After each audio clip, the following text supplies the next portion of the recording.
I wanted to disrupt the way people did business. And it's not about cold emails and cold DMs and going to networking groups. It is about making heart-to-heart connections. All right, folks, welcome back to the High Voltage Business Bros Podcast. If you are a heartrepreneur or even want to know what that means, then keep listening. I've got a guest today who's had more than 40 years of experience, helped more than 7,200 businesses in that time frame, and has published more than 40 books, if I'm not mistaken, and maybe working on her 41st. I don't know. We're going to find out today. So if you want to know what it means to have that level of experience, then pay attention to the podcast. As always, like, share, comment, engage, do something. Leave snide remarks on the feeds. I don't care, because it's going to help YouTube and Instagram and wherever else you are viewing this currently. Give us some engagement and help big tech beat the message so that we can get this message out to anybody today who needs to hear it. Thank you, Terry, so much for joining me on the call today. It's a pleasure. I'm glad to be with you, Neil. Perfect. So what is a heartrepreneur? Well, first of all, I compliment you because most people don't say it correctly, and you have it perfect. Well, you criticized me earlier, so I fixed it. Well, it's a difficult word. And so sorry, critique. Criticize. That was a terrible word. Excuse me. Critique. Lovingly critique. What does lovingly? I'll tell you where it came from, then I'll tell you what it stands for. So one of my publishers years ago, I went to meet him in New York with a manuscript that I'd been working on for him. And he took the manuscript and he threw it on the floor. Oh, yummy. I was like, we have a contract. What's that up? He said, I've known you for 11 years and I don't want this. I want how to be a heartrepreneur. And I went, a what? I couldn't say it either. I'm like, right. What? And he said, Terry, you do business differently. You do it heart to heart. You don't advertise. You don't DM. You just don't do what other people do. And yet you get a lot of hand raises. Yeah. So I went back. I was from New York to Philadelphia. I was on the train going, what the heck does this mean? And then I realized, yes, I do business heart to heart. Changed the name of my company, established the trademark for heartrepreneur. And what it stands for is doing business transparently, with integrity, and authentically. Boy, does that mean a lot in this world? That's a mouthful.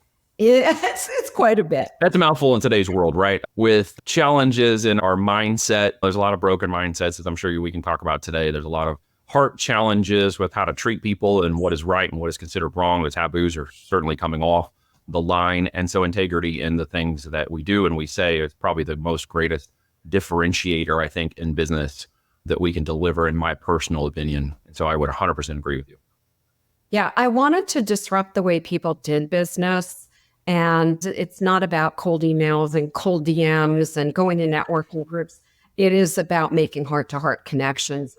Game changer, really is. But people who are doing that are thinking, okay, well, how do I get in front of somebody? How do I prospect somebody who has never heard of me, but not make it feel sleazy DM style, slide into my messages kind of thing, right?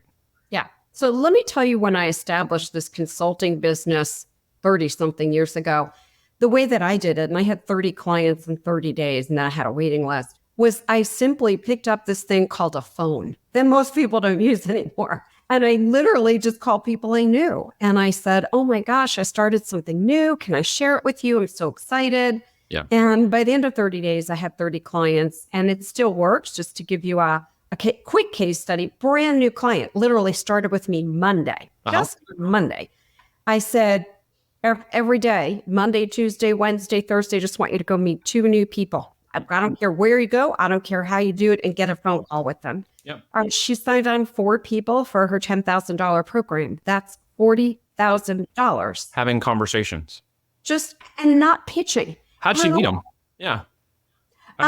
People she either knew, she went to a networking group, she connected with somebody that had been commenting on a lot of her LinkedIn posts and said, hey, why don't we just connect for 15 minutes? And literally, it was that easy. And she didn't pitch. She didn't sell. She talked. She gave tips. She gave hints. She gave advice. And people said, how do I get to work with you? It is really that simple. And most people don't do it. No, it is. In actuality, what you're speaking to in my heart is the differentiation between sales and information.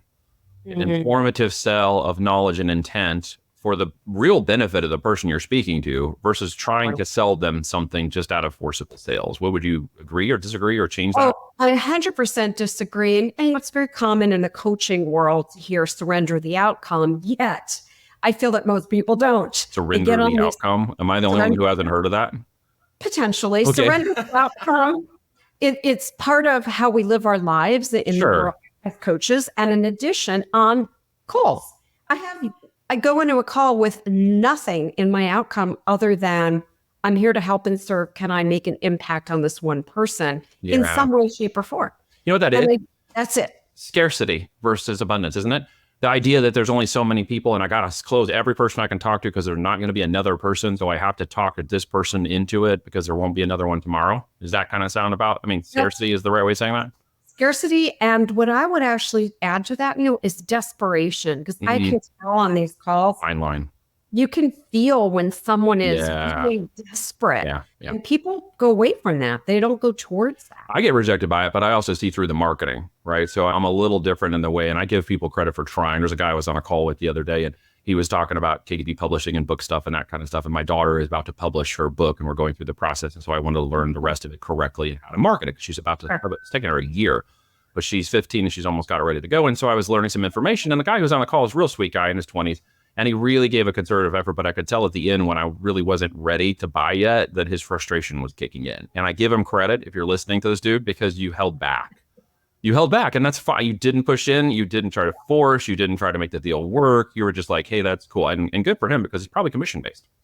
Oh, I'm sure it is. And I've got commission-based folks on my team. And what I tell them is our job, and I wear this little bracelet that actually says it, our job is to show up, create, and serve. That's it. Show up, At the end of the day, when I've done that, I turn my bracelet around, and there it is. I've got my little check mark that shows that I have accomplished that. That's all. So I tell my team, your job is just to educate and serve and help people. Yeah. And if they feel like they're fit and we really feel we can help them, it's also our job just to extend the hand and say, do you want some help? If they say no, we don't overcome objections. We don't do anything. We don't pitch. That's the big one I was going for. Yeah. The overcoming of objections, and how do you get these people in? And really you're getting down to like NLP or manipulative style conversations and tactics, which basically is what everybody's resisting these days at the end of the line. They really are, because they're getting smarter, aren't they? The consumers are getting smarter about all this. I think consumers are much more educated now. And I think the minute you go to closing, overcoming objections, and pitching, you're losing people. And so just have a heart-to-heart conversation. It's just like if you were coming to visit me and you just got to my house and I said, oh my gosh, I just made great lemonade. Can I get you some? You can say yes or no. I'm not going to convince you. You've got to have it. Let me tell you why. It's just a yes or no question. Yeah. Someone wants your help or they don't. It's pretty darn simple. Well, and they have to be ready to make that decision on their own. You can't necessarily convince somebody. You can't necessarily motivate somebody. You can't necessarily force somebody. As we say in the country, you can't lead a horse to water and make it drink. Yes. Unless they are at a position of change. Correct. How do you see people get to that change in your line of business? Where do you see them get to that change? And if someone's listening and it's like, hey, I might be that person, what would you say to them? So you're feeling a sense of overwhelm or frustration. Like, what am I supposed to be doing? Why am I not making the money I want? Or I'm making the money and I have no time freedom. Like, there is what I like to call a missing link in your life, in your business, in your income. And you want help getting to a solution that is customized and works for you, not a cookie cutter with help and support. To me, those are the people who we can help, or anyone can help. And I always add this when we're talking to people, you have to be open and curious. If you think you know it all, or you've tried it all, or you've seen it all, or you're going to keep imitating what everybody else is doing, you're probably not ready to transform. No, you're not, because what you're doing most likely is comparative against your competition. And maybe I got to do what they're doing. Maybe they got to have their funnel, their marketing, their system. They have something I don't. They got some special secret sauce. Here's what I've discovered. If you just get in front of people and have a conversation, just as you said. And so I host weekly live webinars that I do myself, just so I can get in front of people. And most of them are surprised that it's live and that I'm actually there. And I'm like, was nobody else just having? No, because they're all about automation. And maybe I'm starting to boomer myself here a little bit. And I'm not that old at 48, but I'm starting to feel at times like I'm acting like a boomer, because as the definition goes, because I'm resisting a lot of this change. And I grew up with it.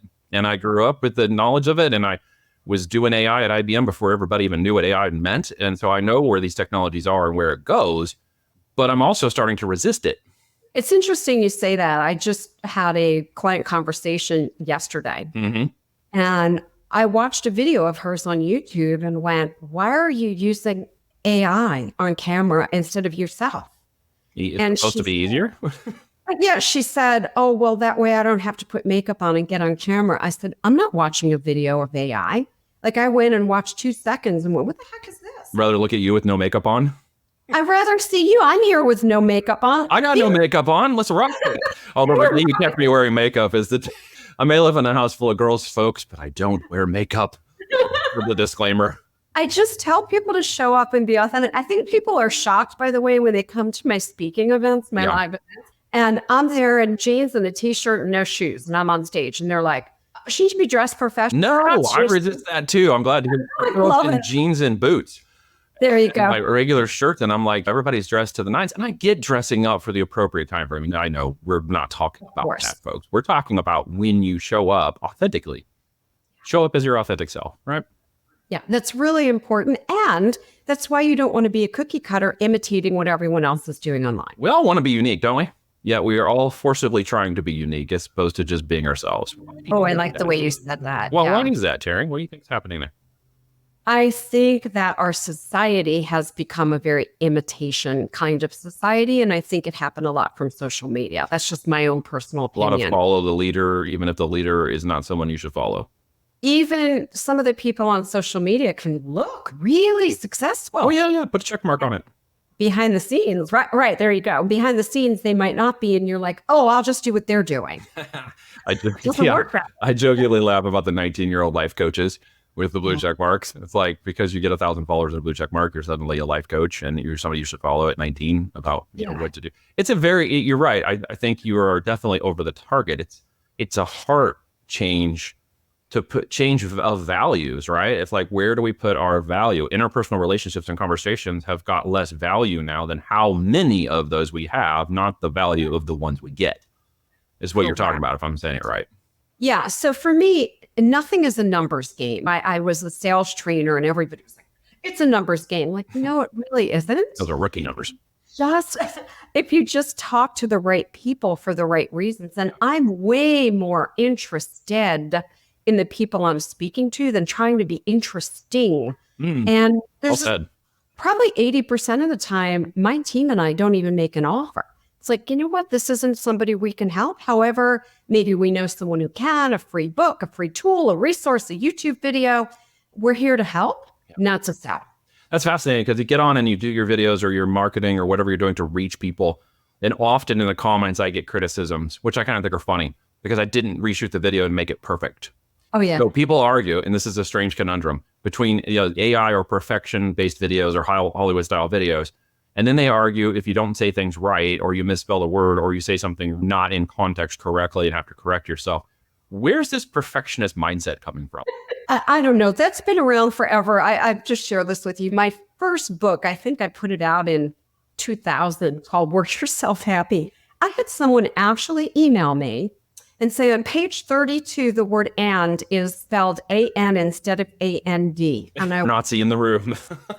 And I went to my publisher and he goes, we get this crap all the time. Right. People are just looking for pointing the finger of blame somewhere instead of taking in things and absorbing them. That's why I want people who are open and curious and not pointing fingers. I think it's a human thing where we're trying to train to look for problems. That's how our brain thinks. Yep. And we love to tell people about the problems. You misspelled this in your captions. Okay. You know what? I do it on purpose now. Oh, I love it. Well, it's a little conflict, right? I'll do something, say something, or if I look at the captions that are auto-generated and one of them is wrong, I'll let it go. Why? Because it creates conflict marketing. And I know that sounds like I'm poking the bear or intentionally whatever. Like, you could fix it if you were aware of it, Neil. And I'm like, no, actually, I just leave it there. Because someone's going to comment, and when they comment, it's engagement. And when, like I said on the very beginning, engagement is not necessarily always bad if it can be drawn to the right audience. Yes, exactly. You don't want haters and stalkers. No, I'm good at blocking and deleting them. Yeah, blocking and leading. Block and tackle is the name of the game this year. What are you bullish about this year, Terry? Like, it's 2024. What do you really feel passionate about?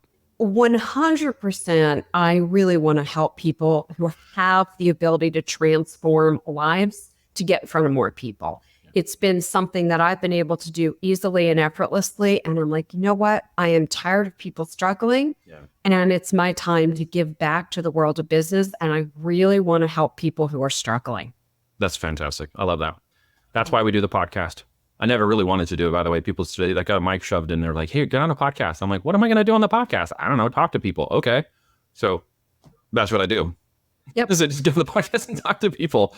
And it's been fun, and it's been great for the networking and connections. And I would encourage anybody who has any sort of connectivity to business, consulting, relationships, e-commerce, etc., get on a podcast, talk to people, see what happens. What else would you encourage them to do in those activities? The other thing that I'm going to say is I'm going to say what not to do. Okay. Don't spend a ton of time on social media. I think people get into social media and they get lost. Yep. Have a strategic plan. Your posts should all be aligned with your brand. They should all have hooks. And by the way, I prefer that you sit in the CEO chair, which means you don't need to be doing that. Go hire someone to do that.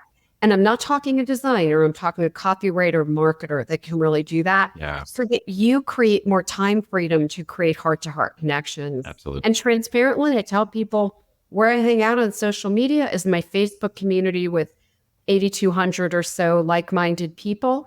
That's where I am. Yeah. The rest of social media, I'm very transparent. It's not me. It's my team. That's great. The one place I do hang out is about 5,000 followers on Facebook as well. And I just post stuff that I have mostly an opinion on. Brilliant. It's not got me banned yet, although I've got plenty of warnings for having my opinions on there. But yeah, the other social media stuff for me, and I agree 100%, is all controlled by Sierra. She posts everything. She does all the social media. I don't even dive into that stuff. Don't want to go know what's going on and just let it go. And they handle it all for me, which gives me a level of control in my mindset too. Because I think a lot of people get into that. And as you said, they break their mindsets through that negativity. I have never, like, it's a mosh pit. It's a dirty thing. You go in and you listen to the comments or you read things. And if you start taking that on, people are just, in some ways, not all people, but there's some horrible things being said continuously about people. And it's online bullying. And now it's kind of it's unchecked in many ways. It's been unchecked. It's no longer taboo to just say whatever the heck you want to anybody at any time. And so we have to be guarding our hearts and our minds to be careful of that negativity and not let it slip into our personal life. I'm glad you mentioned that because I use Newsfeed Eradicator on Facebook. I don't see anything in the newsfeed. Why? It wasted a lot of my time.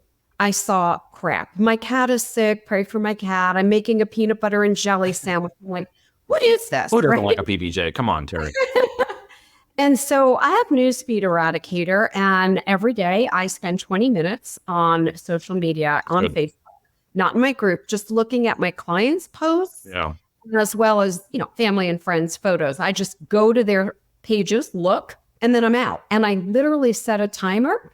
And if I'm in the middle of a post and that timer goes off, I'm like, oh, well, not that important. And I'm out. Yeah. And it really, you mentioned mindset. It really keeps my mindset healthy. I mean, I can't open anything up without people fighting. This is a stick. No, it isn't a stick. It's a this. Or it becomes a political thing. Well, you didn't say that it was a piece of wood. You said it was a stick. There you go. Maybe it was made of steel. It's just like the thought processes get like crazy making in some ways. It is. Yeah, it's something I don't want any part of. I want to keep my mindset positive and healthy and focus on creating my best life. Do we see us transitioning away from a lot of that though? Do you think people are also getting burnt out of social media to a degree and maybe that's transitioning? What are your thoughts on that? Don't know. I find it interesting. People constantly say they're leaving social media and they don't, right? Because they announced it.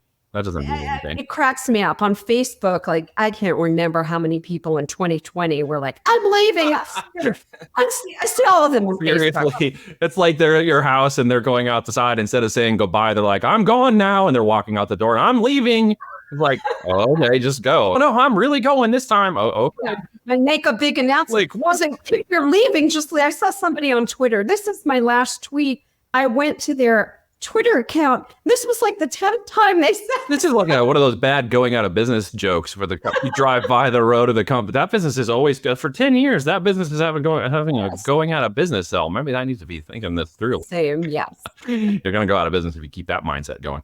So, all right, heartrepreneur. Love the whole concept. Love your style, your energy, everything. Is there something I didn't bring up or a topic I didn't talk about yet or something you'd like to say that we didn't get covered yet? Yeah, the only thing that I would say is to pick I don't care if it's a mentor, coach, consultant, I don't care who it is. Get one person, because when you've got 5 or 6 people or 3 people or even 2 people, you're going to have lots of different ideas that might conflict. Yeah. And that's where I feel people feel confused and overwhelmed. Like so-and-so said to do this, and then you said to do that. Pick someone that's running faster than you that you resonate with and just get on board with that. That's what I've done in my businesses. This is my 8th multi-million-dollar business. I just follow one person, one direction, and I don't need anything else. That's love. Love it. Love it. Okay, final question. If there was someone I could introduce you to, my network, let's say, maybe even historical, it's better if they're alive than dead, but that you would want to meet, talk to, have lunch, and just pick their brain and have 5 minutes with them to just have that conversation and relationship, who would it be? Mark Cuban. Mark Cuban? Okay, folks, 6 degrees of separation, as I always say at the end of these calls, someone in my network probably knows Mark Cuban. If you do know him, we're going to tag him below this post in all the social media. And then, of course, guys, if you know him and can introduce him to Terry, please do. And let's make a connection if at all possible. Love to see that happen. Terry, thank you so much for joining me. It's been a fun call. It's been a pleasure, and I love you and your humor as well. Thank you very much.